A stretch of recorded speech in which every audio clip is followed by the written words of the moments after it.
Hi there, and welcome to this day in history for November 13th. November 13th is the 317th day of the year in the Gregorian calendar, with 48 days remaining until the end of the year. Four dozen days.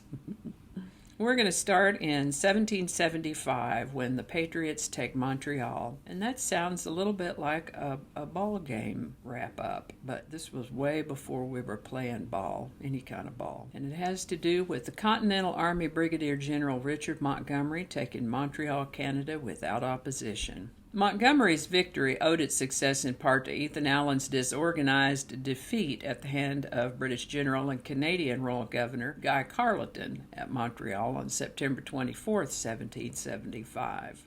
Allen's misguided and undermanned attack on Montreal led to his capture by the British and imprisonment in Pendennis Castle in Cornwall, England. Although a failure in the short term, Allen's attack had long-term benefits for the Patriots. Carleton had focused his attention on suppressing Allen's attack while refusing reinforcements to Fort St. Jean, to which Montgomery's expedition laid siege from August 21st to November 3rd, 1775. Fort St. Jean's commander, Major Charles Preston, surrendered on November 3rd, fearful of the hardship the town's civilians would face during a winter under siege. With the final fortification between Montgomery and Montreal in Patriot hands, Carleton's defenses depleted by the conflict with Allen, Montgomery's forces entered Montreal with ease on November 13th. 1861, General George McClellan snubs President Lincoln. Probably not the smartest thing he could have done. On November 13, 1861, President Abraham Lincoln paid a late-night visit to General George McClellan, who Lincoln had recently named General-in-Chief of the Union Army. The general retired to his chambers before speaking with the president.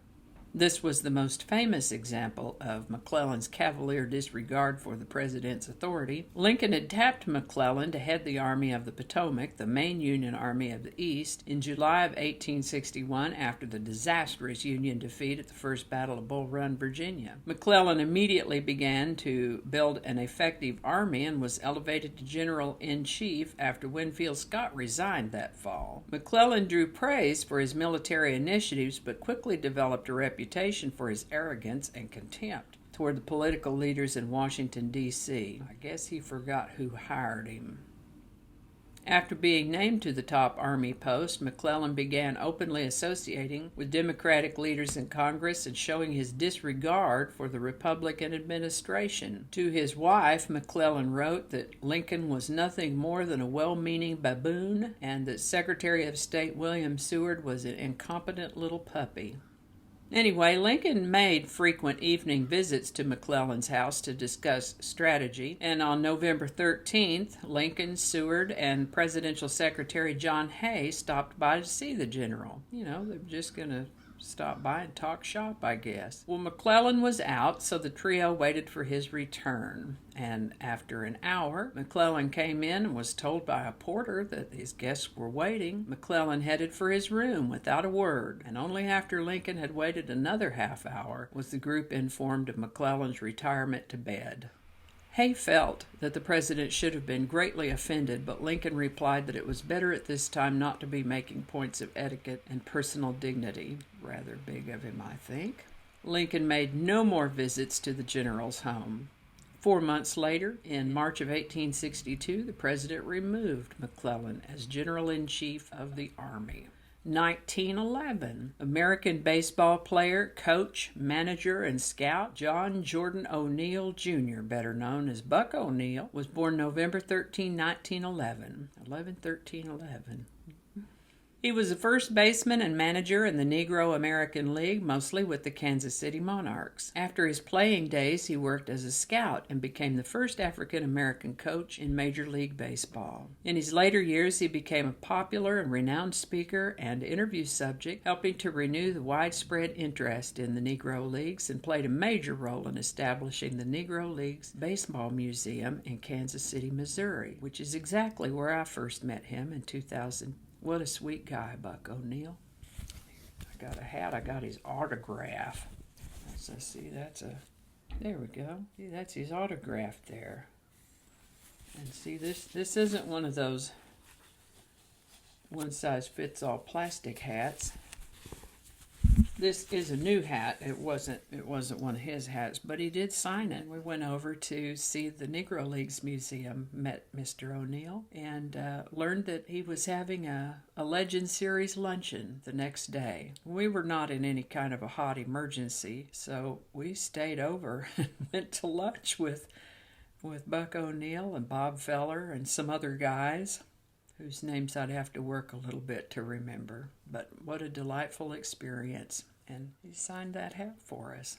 So, yep, Buck O'Neill, born on this day in 1911. He passed away in 2006 at the age of 94. All right, moving on. 1927, the Holland Tunnel opens to traffic as the first Hudson River vehicle tunnel linking New Jersey to New York City. Now, the date on this one surprised me. 1940, Walt Disney's animated musical film Fantasia was first released on this date in 1940. I'd have to say I think it was a bit before its time, Fantasia. I saw it as a young adult for the first time. They re-released it in theaters. What a hoot.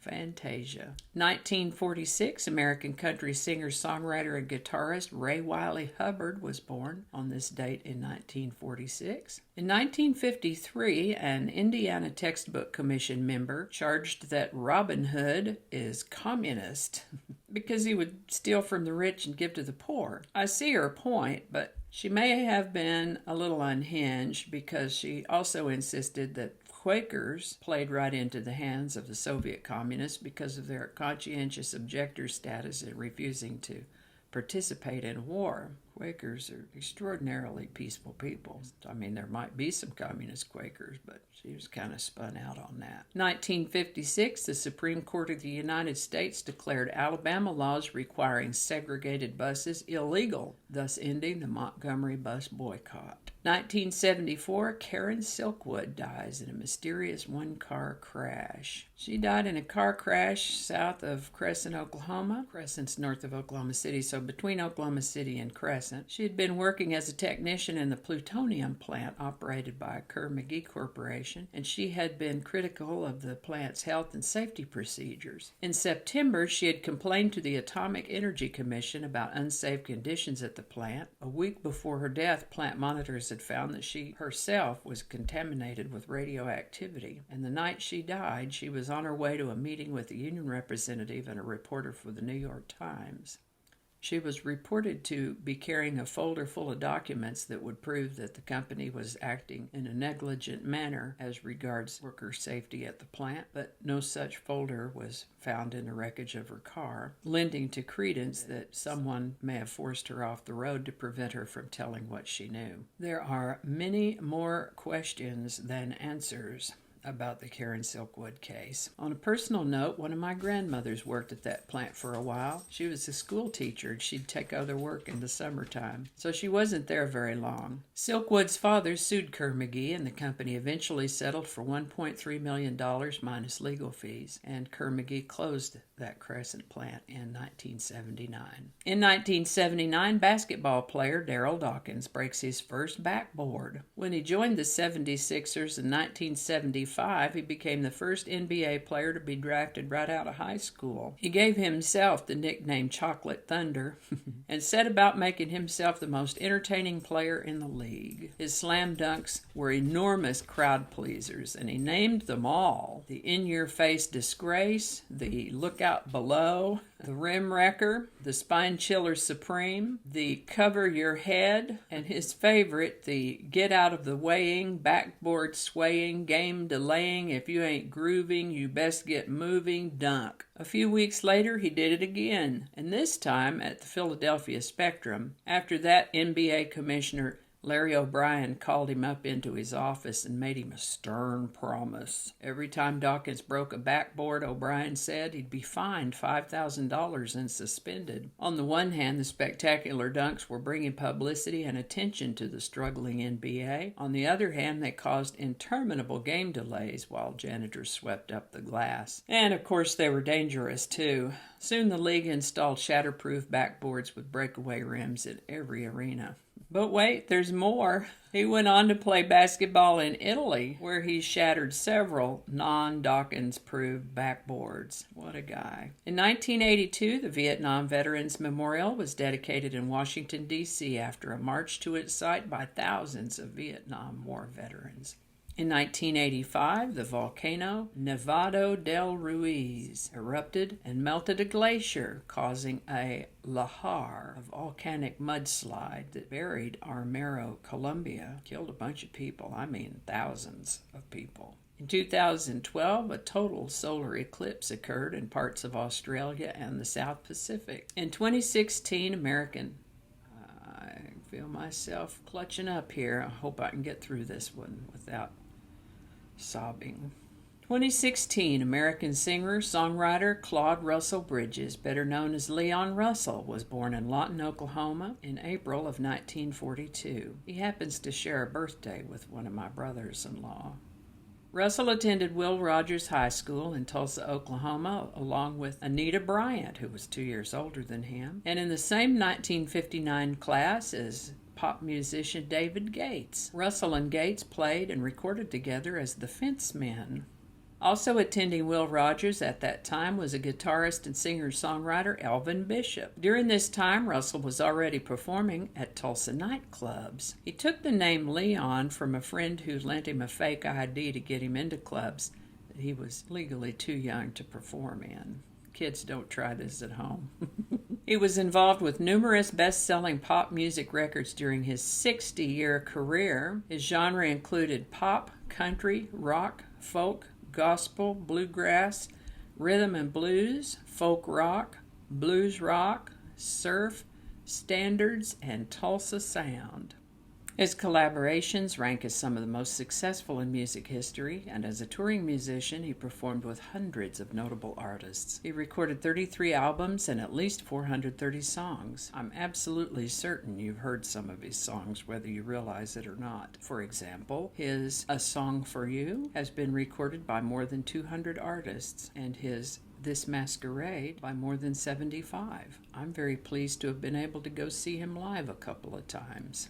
According to his wife, Jan Bridges, Russell died quietly in his sleep at his suburban Nashville home on the morning of November 13, 2016, at the age of 74. He'd had a heart attack the previous July, followed by a coronary bypass surgery, after which he postponed shows while convalescing at home. He had hoped to return to his concert schedule in January of 2017, but sometimes that's the way it happens. He's interred at Memorial Park Cemetery in Tulsa, Oklahoma, so the next time I go through Tulsa, I might have to look him up. Rest in peace, Leon Russell, and thank you for your music. And that's going to wrap it up for us today. As always, links to my research are included in the show notes. Thank you so much for watching. Give it a like if you enjoyed this video. Consider subscribing if you haven't already, and feel free to share. Like, share, and subscribe. Thanks again, and I'll see you next time. All right, let's try this again. I don't know, and I'm not going to look it up. So we're just going to jump right on over to blah, blah, blah, coffee mug.